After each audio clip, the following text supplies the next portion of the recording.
Welcome to Grandma's kitchen. வாழ்க வளமுடன், வாழ்க பல்லாண்டு.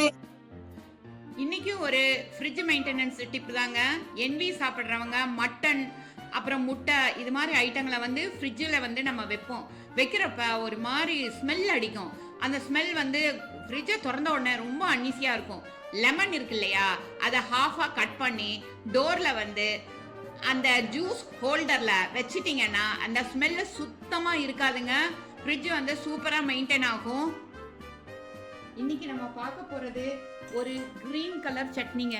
என்னடா சிவப்பு கலர் சட்னி, மல்லிகைப்பூ சட்னி, கனகாமர சட்னி, இன்னைக்கு க்ரீன் கலர் சட்னி அப்படின்னு யோசிக்கிறீங்களா? ஆமாங்க, இன்னைக்கு நம்ம பார்க்க போகிறது ஒரு க்ரீன் கலர் சட்னிங்க.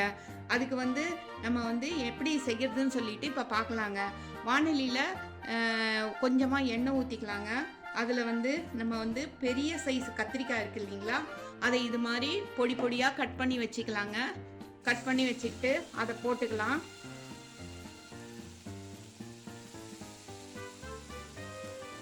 அந்த கத்திரிக்காய் வந்து எவ்வளோ அளவுக்கு இருக்கோ அதே அளவுக்கு கட் பண்ணி வச்ச வெங்காயத்தை போட்டுக்கலாங்க. அதுக்கப்புறம் காரத்துக்கு பச்சை மிளகாய் சேர்த்துக்கலாங்க. பாருங்க, பச்சை மிளகாய் எப்பவுமே முழுசா போடாம இது மாதிரி கட் பண்ணி போடுங்க. முழுசா போட்டீங்கன்னா அது வெடிச்சிரும். இது எல்லாம் ஈஸியா வறுபடுறதுக்கு நம்ம உப்பு போட்டுக்கலாங்க. உப்பு போட்டாச்சுங்க. பாருங்க, இதை வந்து இப்ப நம்ம வந்து இது மாதிரி கொஞ்சம் நல்லா ஃப்ரை பண்ணிக்கலாம். கத்திரிக்காய் வந்து ஈஸியா ஃப்ரை ஆயிரும் உப்பு போட்டீங்கன்னா. வெங்காயம், கத்திரிக்காய், பச்சை மிளகாய் எல்லாத்தையும் போட்டுருக்கோங்க. இது 4ல இருந்து 5 பேர் சாப்பிட்றதுக்கு வந்து கரெக்டா இருக்குங்க. இது கத்திரிக்காயில வந்து நிறைய சத்துக்கள் இருக்குங்க. நம்ம கத்திரிக்காய் தானே அப்படின்னு சொல்லிட்டு நினைக்கிறோம், ஆனா அதுல நிறைய சத்துக்கள் இருக்கு. அதுல வந்து மேக்னீசியம், மேங்கனீஸ், பொட்டாசியம், கார்பன் அப்படிங்கிற எல்லா சத்துமே இருக்கு. இது வந்து நம்மளோட எலும்பெல்லாம் நல்லா ஸ்ட்ராங்கா இருக்கிறதுக்கு யூஸ் ஆகுது. அதனால அடிக்கடி கத்திரிக்காவை வந்து நம்ம சமையல்ல சேர்த்துக்கலாம். அதுக்காக தினம் சேர்த்துக்கணும் அப்படின்னு கிடையாதுங்க. வாரத்துக்கு 2 நாள் அப்படின்னு சொல்லிட்டு நம்ம சேர்த்துக்கலாம். இதை வந்து அதுல வந்து சுகர் லெவலை வந்து நம்ம பிளட்ல இருக்கிற சுகர் லெவலையும் நார்மலா வச்சுக்கிறதுக்கு இந்த கத்திரிக்காய் யூஸ் ஆகுதுங்க. இப்போ வந்து கத்திரிக்காய் வந்து நல்லா ஃப்ரை ஆகிற வரைக்கும் நல்லா ஒரு 5 மினிட்ஸ் ஃப்ரை பண்ணிக்கலாங்க. இது கூட ஒரு சின்ன நெல்லிக்காய் சைஸ் புளியவும் நல்லா இது மாதிரி குட்டி குட்டியா பிச்சு வச்சதை போட்டு அதுவும் சேர்த்து ஃப்ரை பண்ணிடலாங்க.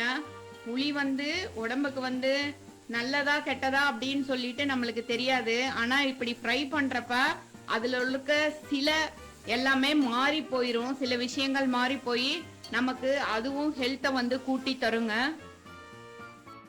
ஹோட்டல்ல தர்ற கிரீன் கலர் சட்னி மாத்திரம் எப்படி வித்தியாசமா டேஸ்டா இருக்கு, நம்ம என்ன போடுறது அதுக்குன்னு சொல்லிட்டு யோசிக்கிறவங்க இந்த சட்னியை ட்ரை பண்ணி பாருங்க.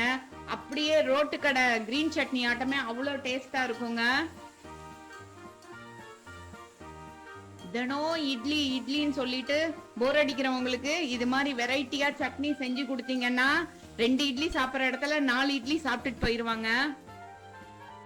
பாருங்க, கத்திரிக்காய் வந்து இது போல வெந்து வந்திருக்குங்க. நல்லா அப்படியே அமுக்குனா சாஃப்டா அப்படியே இதாயிருங்க. அது மாதிரி வெந்து வந்திருக்கு. இப்போ வந்து இது மேலே வந்து நம்ம கட் பண்ணி வச்சிருக்கிற கொத்தமல்லியை போட்டு அப்படியே ஆஃப் பண்ணிடலாங்க. நல்லா சூடு ஆறுன அப்புறம் ஒரு மிக்சி ஜாருக்கு மாற்றி நல்லா அரைச்சிடலாங்க. பாருங்க, நம்மளோட ரோட்டுக்கடை பச்சை சட்னி ரெடி ஆயிடுச்சு. அதுக்கு கடுகும் கருவேப்பிலையும் தாளிச்சு கொட்டிடலாங்க. தாளிச்சுட்டு கட் பண்ணி வச்சிருக்கிற கொத்தமல்லியை லைட்டாக போட்டுக்கலாங்க. போட்டோம்னா சூப்பரான நம்மளோட ரோட்டுக்கடை பச்சை சட்னி ரெடி ஆயிடுச்சுங்க. வாங்க இட்லியோட சாப்பிட்டு எல்லாரும் என்ஜாய் பண்ணலாம். தேங்க்ஸ் ஃபார் வாட்சிங் அவர் கிராண்ட்மாஸ் கிச்சன். லைக் பண்ணுங்க, ஷேர் பண்ணுங்க, சப்ஸ்கிரைப் பண்ணுங்க. தேங்க்யூ.